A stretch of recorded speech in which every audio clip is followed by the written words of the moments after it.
बेटियां हमारी अभिमान है और बेटियां आजकल पूरे देश का नाम रोशन कर रही है। एक ऐसी ही बेटी है जिससे हम आपको रूबरू करा रहे हैं। ये बेटी है मध्य प्रदेश के एक छोटे से गांव की, जो पूरे देश के भ्रमण पे निकली है। ये बताइए बाबू, आपको कहाँ से सोच आया कि पूरे देश का भ्रमण किया जाए? कहाँ से आप बिलोंग करती हैं? क्या मकसद है? किस मकसद के तहत आप पूरे देश के भ्रमण पे निकली?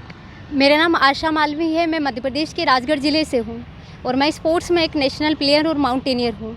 मैं अभी महिला सुरक्षा, महिला सशक्तिकरण के उद्देश्य से संपूर्ण भारत सोलो साइकिल यात्रा कर रही हूँ। इसे मैं अकेले ही कर रही हूँ और टोटल यात्रा मेरी 25,000 किलोमीटर की है। इस यात्रा की शुरुआत मैंने 1 नवंबर 2022 को भोपाल से की है और बिहार मेरा 22वां राज्य है, तो मैं धन्यवाद करती हूँ पूरे बिहार का।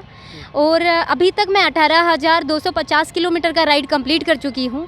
मेरी इस यात्रा का उद्देश्य है महिला सुरक्षा, महिला सशक्तिकरण, कि कहीं ना कहीं हमारे भारत देश की महिलाएं खुद भारत में होते हुए ये सोचती है कि हमें डर लग रहा है या हम सुरक्षित नहीं है। तो मैं इस यात्रा के माध्यम से उनके मन के उसी डर को ख़त्म करना चाहती हूँ और मैं पूरे भारत देश की महिलाओं को थ्योरी लेवल पर नहीं, प्रैक्टिकल लेवल पर ये संदेश देना चाहती हूँ कि हमारा भारत देश वो सुरक्षित देश है। यहाँ महिलाओं की सुरक्षा का प्रॉपर ध्यान रखा जाता है, लेकिन इसकी जिम्मेदारी हमारी खुद की होना चाहिए। फर्स्ट ऑफ ऑल, प्रत्येक दिन कितनी किलोमीटर साइकिल आप चलाती हैं? प्रत्येक दिन मैं 100 से 400 किलोमीटर साइकिलिंग करती हूँ और मतलब ये मेरा डेली का हो गया कि जब इधर बहुत गर्मी है तो मैं रात को साइकिलिंग करती हूँ। तो मैं प्रॉपरली पुलिस को भी मैसेज कन्वे करती हूँ। जब रात को मैं साइकिलिंग करती हूँ तो वो मेरे साथ सिक्योरिटी मतलब मुझे देते हैं। और बिहार में किस तरह का रिस्पांस मिला? क्योंकि सर बिहार में ठीक है, अभी तक मैं जो मतलब मिलना चाहिए मुझे, जैसे माननीय मुख्यमंत्री महोदय और महामहिम राज्यपाल महोदय और डीजीपी महोदय, तो मतलब अभी तक मैं किसी से मिली नहीं हूँ सर। और मैं वो ट्राई भी कर रही हूँ अभी, तो मिलने के बाद मैं अभी तक तो मेरा ठीक है बिहार के बारे में, क्योंकि बहुत अच्छा मुझे लग रहा है इधर आके। असुरक्षा की भावना बिहार में आपको नहीं सर, असुरक्षा की भावना तो मुझे कुछ भी नहीं हुई।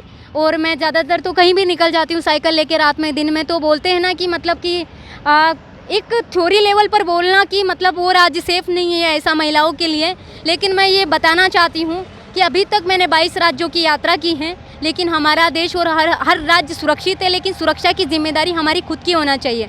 जैसे मैं रात को ट्रेवल करती हूँ तो मैं सभी को मैसेज कन्वे करती हूँ। इसका मतलब ये होता है कि मैं अपनी सिक्योरिटी के लिए जागरूक हूँ। तो इसीलिए महिलाओं को मैं सभी को ये कहना चाहती हूँ कि आपको जागरूक होने की ज़रूरत है।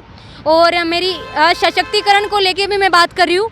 तो जब हमारे मन का वो डर खत्म हो जाएगा तो ऑटोमेटिकली हम सशक्तिकरण की ओर भी ध्यान दे पाएंगे। लेकिन हम सोचते हैं कि हमें घर में ही डर लग रहा है, तो हम सशक्तिकरण को किस प्रकार बढ़ा पाएंगे। तो मैं आप सभी से ये कहना चाहती हूँ और मेरा एक पूरे वर्ल्ड के लिए भी एक मैसेज है कि जिस तरह आज हमारे देश के लिए कहीं ना कहीं अदर कंट्री भी ये कहता है कि India is a not safe country specially women, but मैं आज पूरे वर्ल्ड को ये बताना चाहती हूँ कि India is a safe country overall state and overall places.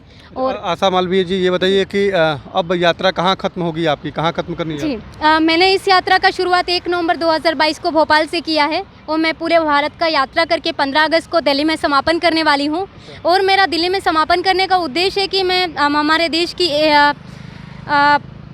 मेरे देश की मैं महामहिम राज्यपाल महोदया से मिलूं और जी राष्ट्रपति महोदया से मिलने का और प्रधानमंत्री महोदय से मिलने का और हमारे देश के जो मतलब जाने माने पर्सनालिटी जो है उनसे मिलने का फीडबैक भी देंगी आप? फीडबैक भी मैं एक बात और बताना चाहती हूँ कि मैं इस यात्रा में बुक लिख रही हूँ और मैं हर राज्य के बारे में लिखती हूँ। और जब मैं 15 अगस्त को दिल्ली पहुँचूंगी तो मैं हर राज्य का फीडबैक मेरे पास होगा, जो मैंने प्रैक्टिकल लेवल को करके उस फीडबैक को कलेक्ट किया है तो मैं वहाँ सबमिट करूँगी। बिल्कुल, आशा मालवीय जो मध्य प्रदेश के एक छोटे से गांव से निकलकर पूरे देश की यात्रा पे निकली है और इनका एक मकसद भी है कि ये तमाम यात्रा के दौरान जिस जिस राज्यों से होकर गुजरी हैं वहाँ का वो फीडबैक उन्होंने लिया है और एक बुक लिखकर प्रधानमंत्री नरेंद्र मोदी और राष्ट्रपति द्रौपदी मुर्मू को वो पुस्तक देने का भी काम करेंगी। उनीश कुमार, कशिश न्यूज़, पटना।